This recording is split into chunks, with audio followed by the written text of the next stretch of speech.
नमस्कार दोस्तों, आपका स्वागत है हमारे YouTube चैनल में। हम आपको ये NCERT बुक से क्लास 12th का क्लास 11th का मैथमेटिक्स करा रहे हैं। इसका ये लेसन नंबर 1 चल रहा है।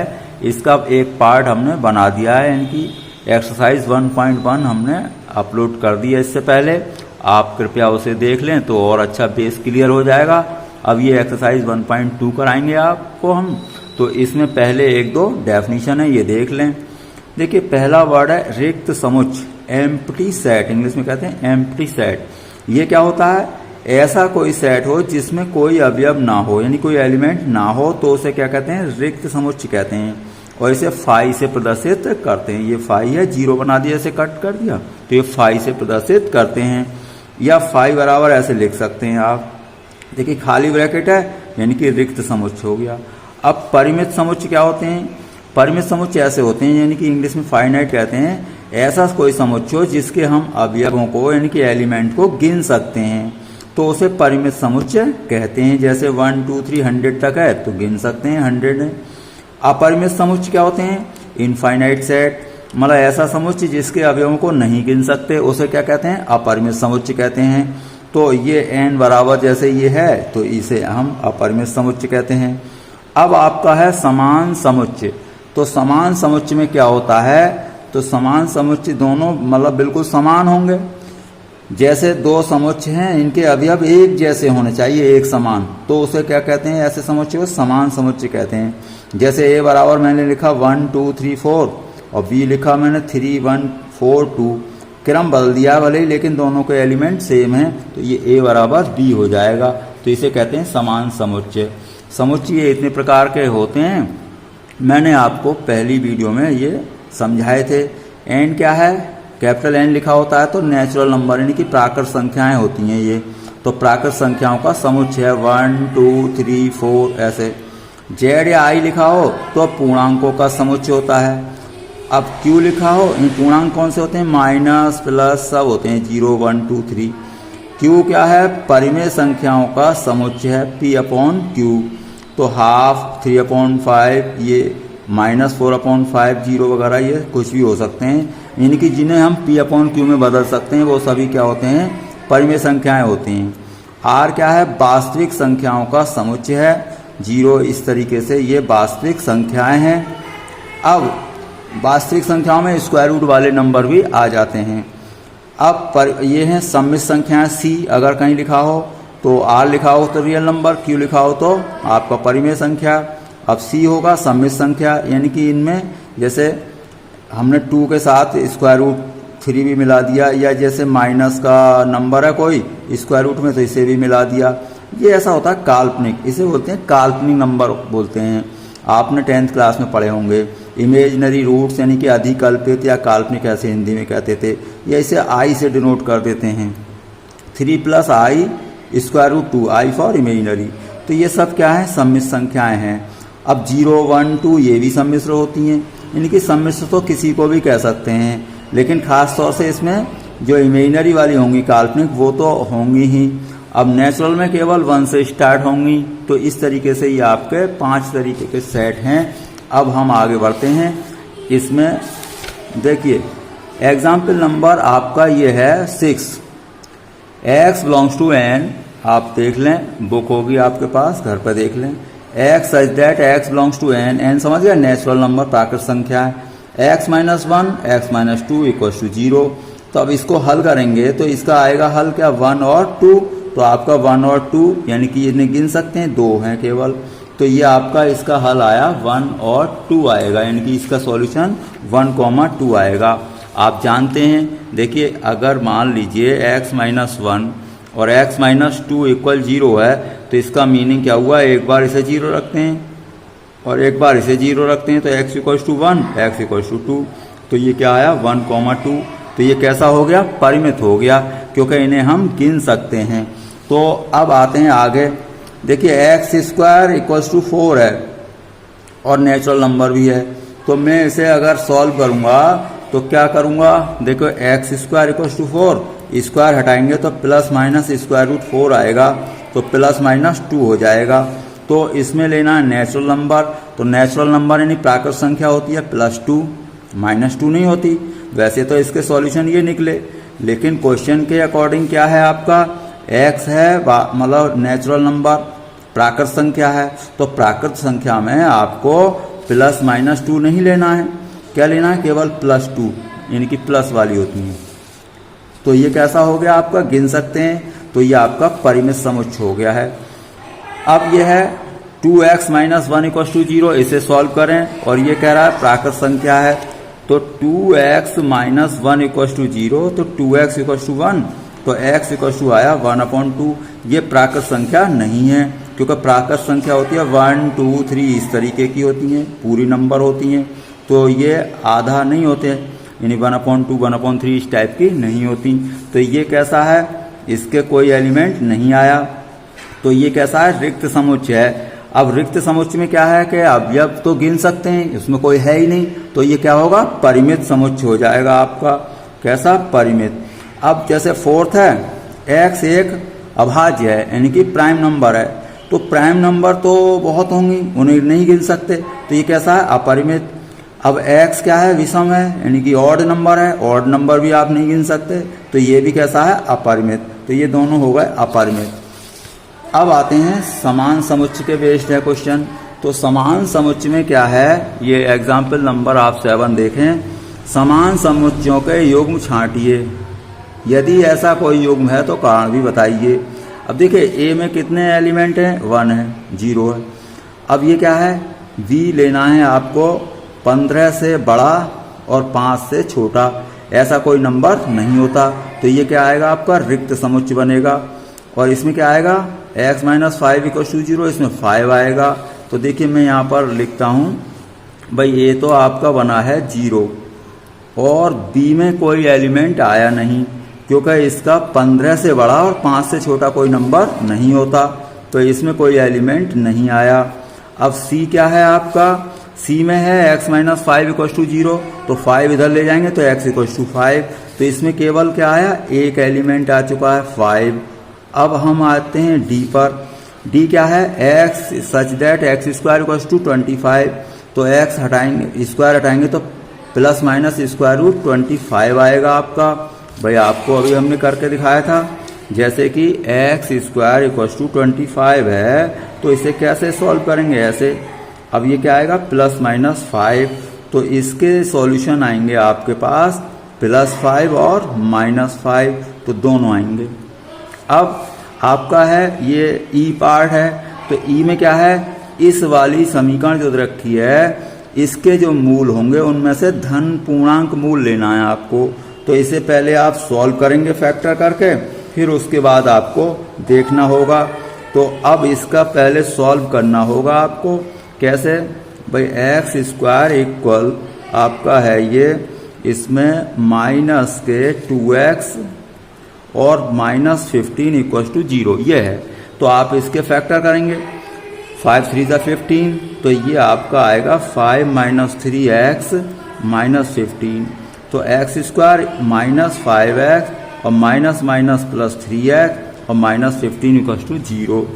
इसमें कॉमन लीजिए x, तो x - 5 और इन दोनों में 3 कॉमन आएगा, x - 5 बचेगा आपका, तो ये x - 5 कॉमन लें, और यहाँ बचेगा x + 3 और = 0। तो इसके मूल आए आपके, एक तो 5 आएगा प्लस का और एक माइनस, उसने क्या कहा है, पॉजिटिव वाला लेना है, तो ये आपका सॉल्यूशन बना ई का, इसमें 5 बना। भाई इसमें 5 लेंगे, पॉजिटिव वाला लेंगे। अब हमें छांटने थे इनमें इक्वल, वो कह रहे हैं कोई युग्म है अगर बराबर, तो आप बराबर वाला छांटिए। तो यहाँ पर आप देख लें कि कौन से बराबर बन रहे हैं। यहाँ पर ई में 5 है और सी में है, तो ये केवल 2 सेट ऐसे हैं जो बराबर हैं। बाकी देखो ए में 0 है, ये है, तो ये भी बराबर नहीं है, इसके कोई बराबर नहीं है, यानी कि जिनमें एक जैसे एलिमेंट हो वो ही बराबर होते हैं। तो सी और ई आपके बराबर हैं, तो ये आपका एक ऑप्शन निकला इसमें। अब 8th क्वेश्चन क्या है, आप यहाँ पढ़ लें। इसमें लिखा है निम्नलिखित युग्मों में से कौन से समान हैं। तो एलॉय और लॉयल, इनके अक्षरों का हमें क्या बनाना है, समुच्चय बनाना है।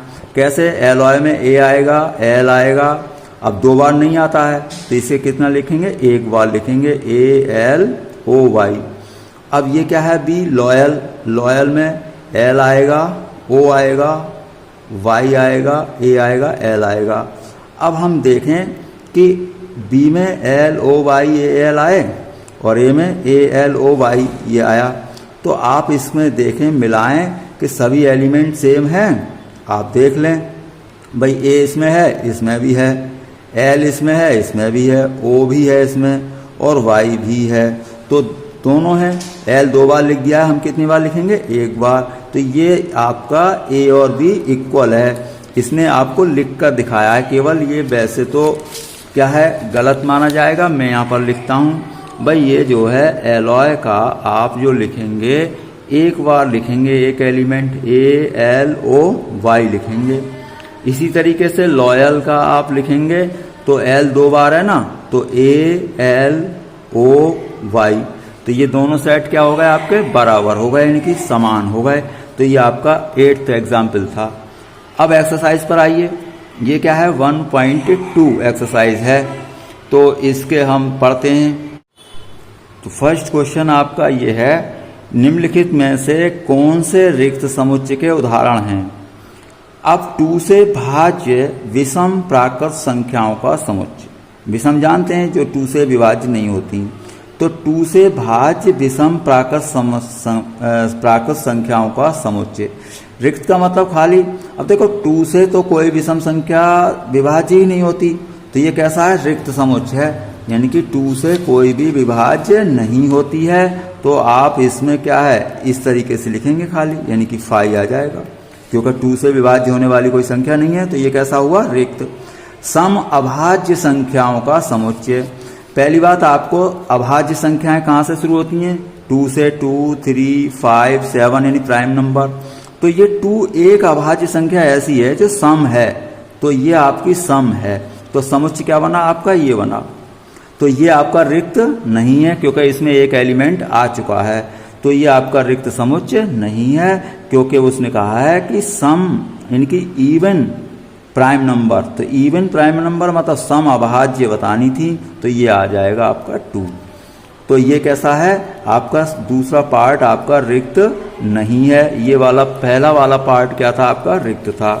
अब x एक प्राकृत संख्या है, जो x क्या है? 5 से छोटी है और 7 से बड़ी है।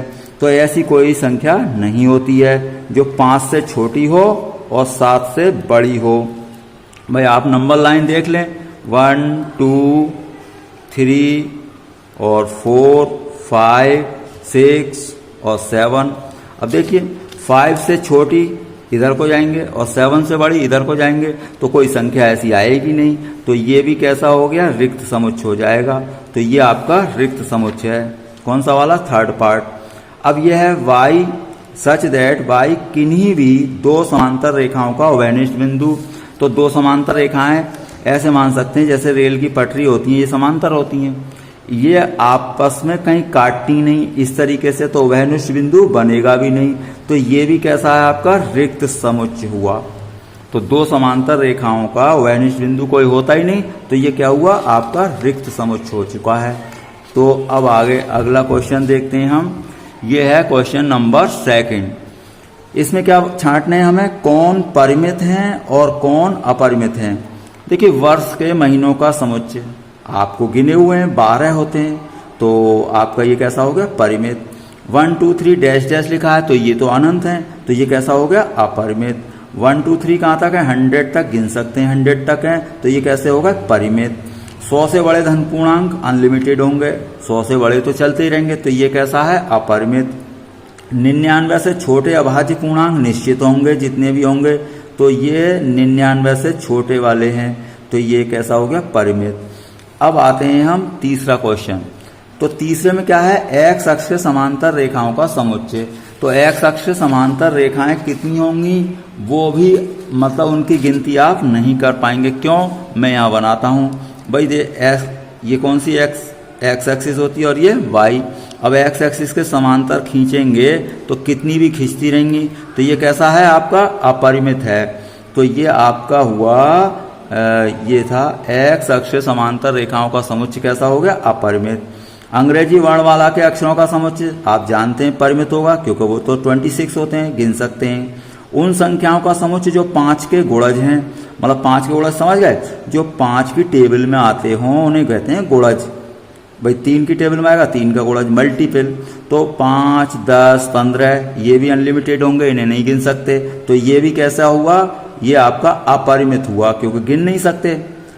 पृथ्वी पर रहने वाले जानवरों का समुच्चय ये परिमित होगा, क्यों, पृथ्वी पर जो जानवर हैं वो निश्चित ही होंगे, क्योंकि जब पृथ्वी का आकार भी निश्चित है तो उस पर जानवर, रहने वाले जानवर भी निश्चित होंगे। आपको ऐसा लग सकता है कि यार ये तो अनगिनत होंगे, लेकिन गिनती के होंगे, तो ये कैसा है, परिमित है। मूल बिंदु 0 से होकर जाने वाले व्रतों का समुच्चय, तो ये मूल बिंदु 0 से होकर जाने वाले व्रतों का समुच्चय। तो ये देखें मूल बिंदु से कितने व्रत जा सकते हैं, मैं यहाँ पर बनाता हूँ। देखिए मूल बिंदु क्या होता है, तुम्हें पता है, अक्षों का कटान बिंदु। अब यहाँ से कोई व्रत जाएगा, इस तरीके से यहाँ पर कितने भी व्रत जा सकते हैं, यानी कि अपरिमित होगा ये। तो मूल बिंदु से जाने वाले व्रतों का समुच्चय कैसा होगा, अपरिमित। इनमें क्या छांटने हैं आपको, ए और बी बराबर हैं या नहीं है, वो आप देख लेंगे। ए बी सी डी, इसमें डी सी बी है, क्रम बदला हुआ है लेकिन बराबर है। इस तरीके से इसमें इधर 12 है, इसमें 12 नहीं है, तो ये बराबर नहीं है। 2, 4, 6, 8, 10 ये सम संख्याएं हैं, और ये भी यहाँ पर धन पूर्णांक लिखे 10 से छोटे और बराबर, तो ये भी बराबर हैं, ये बराबर नहीं है, मतलब दूसरा पार्ट। तीसरा 10 का एक गुणज है, तो 10 के गुणज में क्या आएगा, 10, 20, 30, और यहाँ पर ऐसा नहीं आ रहा है, 15 फालतू आ गया, 25 आ गया, तो ये भी बराबर नहीं है। इनमें युग में क्या, इसमें भी क्या छांटने हैं, समान। अब देखिए 2,3 ए है, इसके अगर फैक्टर करेंगे, इसके मूल निकालेंगे, तो इसके आएंगे -2 और -3, तो ये दोनों बराबर नहीं है। फॉलो FLOW, इसमें भी FLOW आएगा, क्योंकि एक अक्षर एक बार लिखा जाएगा, तो ये दोनों समान है, वो दोनों समान नहीं है। नीचे दिए गए हैं ये कुछ, इनमें भी समान, आप इसमें पेयर छांट लेंगे, जैसे B है 1 2 3 4 और D है 3 1 4 2, तो ये दोनों समान है। तो आपकी ये एक्सरसाइज समाप्त हो गई है। अब हम अगली वीडियो में इससे आगे का काम करेंगे। आपका वीडियो देखने के लिए बहुत बहुत धन्यवाद। आप हमारे साथ लगातार बने रहें तो आपका पूरा कोर्स